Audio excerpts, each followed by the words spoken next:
General Yahya ने मार्च 1969 में सदर अयूब खान को इस्तीफ़ा देने पर मजबूर किया और ख़ुद चीफ मार्शल लॉ एडमिनिस्ट्रेटर बन गए। अब जनरल याहिया एक ही वक्त में पाकिस्तान के सदर, चीफ ऑफ आर्मी स्टाफ और चीफ मार्शल लॉ एडमिनिस्ट्रेटर थे। वो चूँकि अयूब खान के ज़वाल के असबाब देख चुके थे, इसलिए उन्होंने फ़ौरन सियासतदानों से कोई लड़ाई मोह लेने के बजाय अयूबी दौर में सियासी जमातों पर लगी पाबंदियों को ख़त्म कर दिया। जनरल याहिया ने अयूब खान का बनाया मुतनाज़ आइन भी मनसूख कर दिया। जनरल याहिया ने दिसंबर 1970 में सदारती इंतखाबात कराए। ये पाकिस्तान की तारीख के पहले आम इंतखाबात थे जिसमें एक आदमी एक वोट का उसूल इस्तेमाल हुआ। इन्हें पाकिस्तान की तारीख के सबसे शफाफ इंतखाबात कहा जाता है, लेकिन इन शफाफ इंतखाबात का नतीजा बहुत खौफनाक बरामद हुआ। इंतखाबात में बंगाल के शेख मुजीबुर रहमान ने मशरकी पाकिस्तान में क्लीन स्वीप किया और 160 नशस्तें जीत लीं, लेकिन मगरबी पाकिस्तान में एक सीट भी हासिल न कर सके। इधर जुल्फ़िकार अली भुट्टो ने मगरबी पाकिस्तान में 81 नशस्तें जीतीं, लेकिन मशरकी पाकिस्तान में वो एक सीट भी न जीत सके। पाकिस्तान वाज़ेह तौर पर दो हिस्सों में बंट चुका था। पूरा मशरकी पाकिस्तान शेख मुजीब के साथ खड़ा था और शेख मुजीब आइनी लिहाज से पाकिस्तान के नए हुक्मरान थे। जनरल याहिया की ज़िम्मेदारी थी इन्हें इक़्तिदार मुंतकिल कर दें। इस मकसद के लिए जनरल याहिया ने 1 फरवरी 1971 में ढाका में कौमी असम्बली का इजलास बुला लिया। यह तारीख़ी मौका था कि पाकिस्तान को मशरकी पाकिस्तान से मुंतखब क़यादत मिल रही थी, लेकिन इस तारीख़ी मौका पर भुट्टो ने कौमी असम्बली के इजलास में शिरकत से इनकार कर दिया।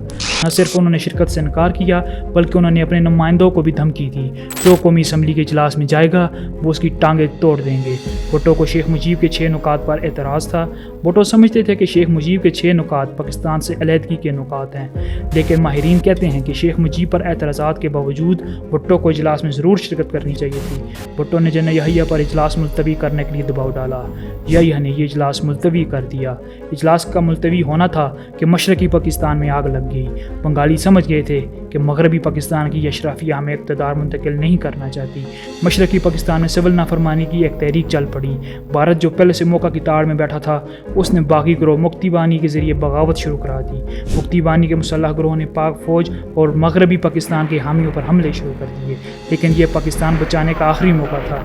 अगर उस वक्त भी एक इजलास बुलाकर इक़्तिदार इंतखाब जीतने वाले के सुपुर्द कर दिया जाता तो शायद पाकिस्तान की तारीख आज कुछ और होती। लेकिन जनरल याहिया ने इक़्तिदार मुंतकिल करने के बजाय ये आखिरी मौका भी गंवा दिया और बगावत को चलने के लिए फ़ौजी एक्शन शुरू कर दिया।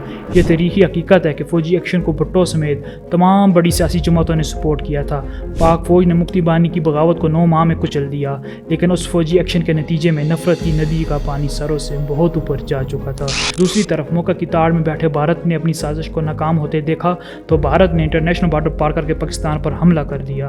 पाक फ़ौज चारों तरफ से घेरे में आ गई। जोग्राफिया हमारे खिलाफ था। पाक फ़ौज मरकज़ से 1000 मील दूर थी और चारों तरफ दुश्मन पूरी सप्लाई लाइन के साथ घेरा डाल चुका था, जबकि इधर सूरत-ए-हाल ये थी कि पाक फ़ौज की सप्लाई लाइन कट चुकी थी और मशरकी पाकिस्तान की सरजमीन बेगानी हो चुकी थी। शिकस्त दीवार पर लिखी थी और फिर हुआ भी वही।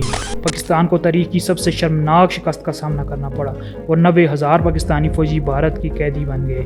मुल्क टूट चुका था और पाकिस्तान मशरकी और मगरबी के बजाय सिर्फ पाकिस्तान रह गया था। गोह के मुल्क को तोड़ने का ज़िम्मेदार कोई एक फ़र्द नहीं हो सकता, इसके पीछे सैकड़ों अवामिल होते हैं। लेकिन अगर ये देखना हो कि आखिरी वक्त में वो कौन सा शख्स था जो पाकिस्तान को बचा सकता था लेकिन उसने नहीं बचाया, तो उसका नाम था जनरल याहिया। जनरल याहिया इसलिए कि उनकी बतौर सदर और चीफ मार्शल एडमिनिस्ट्रेटर ये जिम्मेदारी थी कि इक़्तिदार सबसे ज़्यादा वोट लेने वाले को ईमानदारी से मुंतकिल कर दे, लेकिन उन्होंने ऐसा नहीं किया। साने मशरकी पाकिस्तान के साथ ही जनरल याहिया के इक़्तिदार का सूरज भी गुरूब हो गया। जनरल याहिया ने जुल्फ़िकार अली भुट्टो को एक कागज़ की तहरीर के ज़रिए इक़्तिदार मुंतकिल कर दिया। भुट्टो चीफ मार्शल एडमिनिस्ट्रेटर और दस्तूर साज असम्बली के सरबराह बन गए। उन्होंने इक़्तिदार संभाला और जनरल याहिया को नज़रबंद कर दिया। बाकी ज़िंदगी में जनरल याहिया ज़्यादातर नज़रबंद ही रहे। भुट्टो की फांसी के 1 साल बाद सकूत ढाका का ये अहम तरीन किरदार इंतकाल कर गया।